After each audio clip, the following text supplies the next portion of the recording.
So, Minamisawa from Japan. Today, I'd like to share a design project called A Room for Living Our Lives.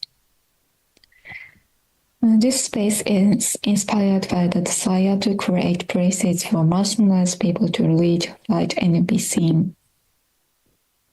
In Japan, many people remain unseen and unheard.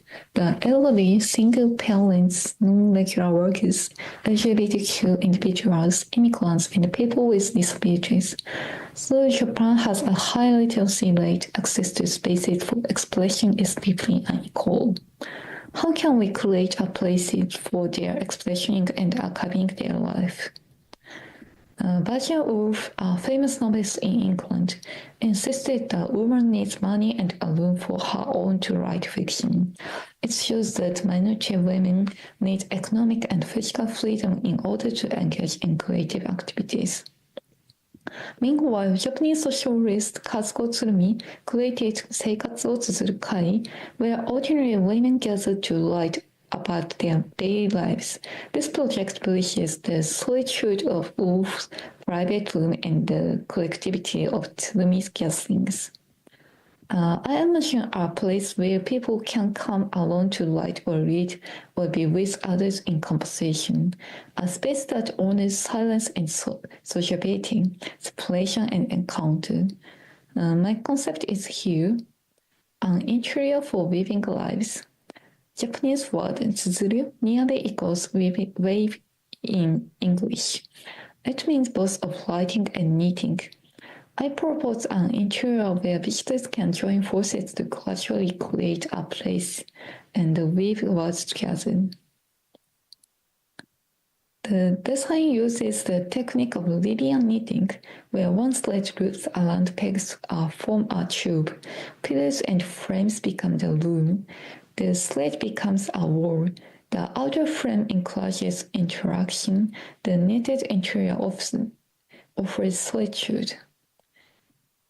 By using knits, people can choose independence and solidarity according to their feeling and purpose. And this design is democratic. Usually, buildings are made by experts, but this system, pillars and beyond, lets anyone construct this space. They should have affection towards their spaces. It reflects the site and the people who use it. And changing the color, shape, and the material of the slates can also indicate their identity. Introduce some samples. 1. A room for care and solitude. A woman who cares for her mother weaves a study by the window.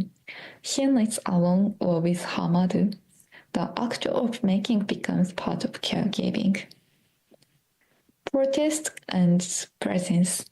The woven walls can become rugs laid out in demonstrations, events, or outdoor learning. This lets voices be seen, not just heard. In woven loom, every thread holds memory. The woven loom is not just shelter, it's archive, an archive who was there and what they felt. It might suffice to speak, but architecture can show that some is speaking. It can represent people before they even say a word. And this project isn't just a place, it's a process, a method for gently, persistently creating space for voices that have long been silenced. We can knit new forms of community by making and listening, one loop at a time.